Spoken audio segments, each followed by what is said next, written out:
daisies. The roommates collapsed into a heap of hysterical, relieved laughter on the sofa. The theft was just a landlord being efficient. And the missing radio turned out to be in Chrissy's purse. All along she had taken it to the shop for repairs and completely forgotten about it in the excitement of the burglary. Chapter 7. The Spicy Book and the Sunday Morning Fog.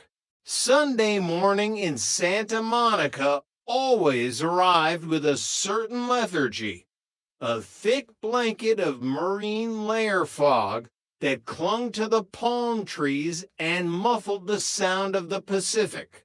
Inside apartment 201, the roommates were moving at half speed.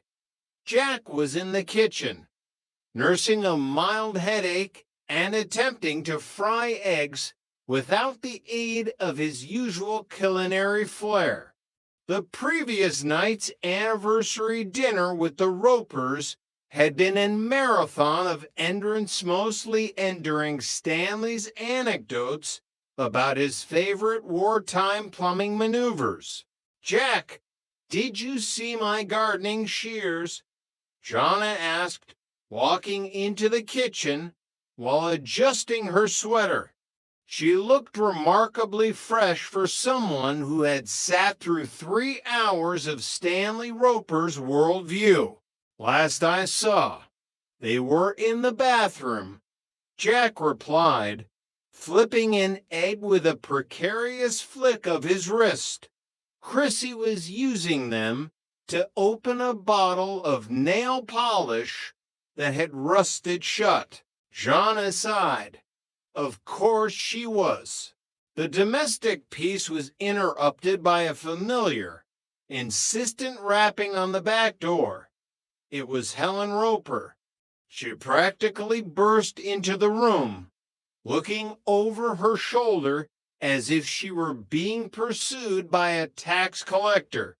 "Jonna, darling, I finished that spicy book you gave me to read," Helen whispered, her eyes wide with a mix of scandal and delight. "That was quick, Mrs. Roper."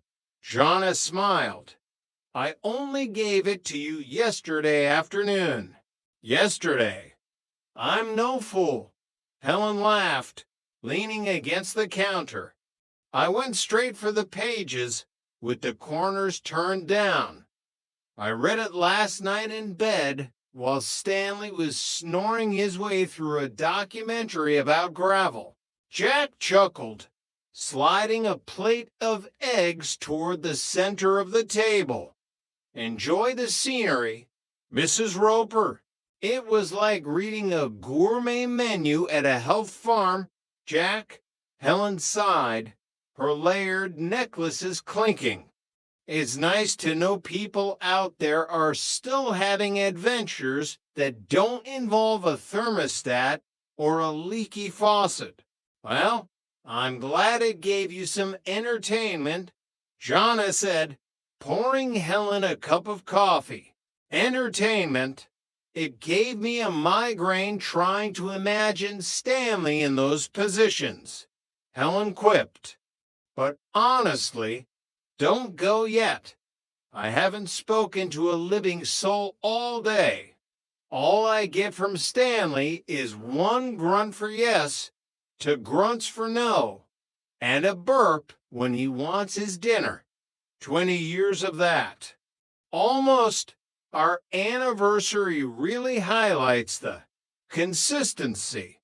The conversation drifted to the Ropers' social life, or the lack thereof.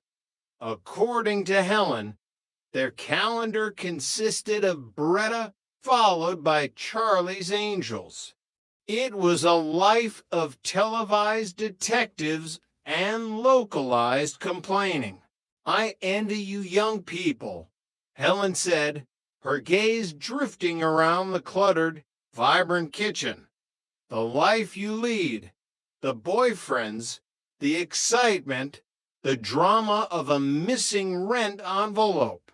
There's nothing to it, Helen. Jonna countered gently. You just have to be flat broke and have a landlord who thinks you're all harmless. Oh, but the boys, Helen persisted.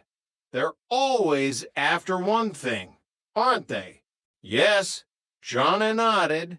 And we're always after the rent money. Suddenly, the door downstairs slammed. Helen. Stanley's voice echoed through the floorboards like a thunderclap. Stupid doctor. That stupid doctor. Helen sighed, putting down her coffee. Duty calls. The doctor probably told him he's in perfect shape. And Stanley hates being in perfect shape. He thinks it's a waste of a medical copay if they don't find at least one fatal flaw. Is he okay? Chrissy asked, wandering into the kitchen while rubbing sleep from her eyes. He's perfectly fine, Chrissy, Helen said, heading for the door. He's just upset because he can't find anything to complain about beside me. I'll see you later. And Jonna, if you have any more books about seafaring captains and their tight sails, leave them on the mat. Chapter 8, The Upholstery Ambush. The following Saturday was designated as the Great Renovation Day. Jonna, in her infinite wisdom and floral-scented authority, had decided that the apartment's sofa relic of a bygone era that featured more protruding springs than cushions required immediate surgical intervention. Okay, team, Jonna announced, clapping her hands together. She was wearing a pair of practical overalls and had her hair tied back. Jack, you're on spring duty. Chrissy, you're on tack holding. I'll be the master upholsterer. Jack, who had planned to spend his afternoon perfecting his chocolate mousse technique, looked at the sofa with deep suspicion. Jonna, this couch is a death trap. I sat on it yesterday, and I think I discovered a new planet between the springs. Stop complaining and give it a heave, Jonna commanded. They spent the next hour performing a high-stakes wrestling match with the furniture. Pull it tight. Tight, Jonna yelled. Otherwise, the springs won't hold. Jack was bent over the frame, his face red with effort. You know, it's a good thing we have a man living with us, he grunted, winking at Chrissy. Otherwise, you'd have to do the heavy work yourselves. Like making a sandwich. Jonna ignored him. Hammer, please. And tacks. Give me a whole handful.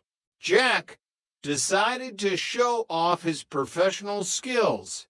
He dumped a handful of upholstery tacks into his mouth, clenching them between his teeth like a pirate with a cutlass.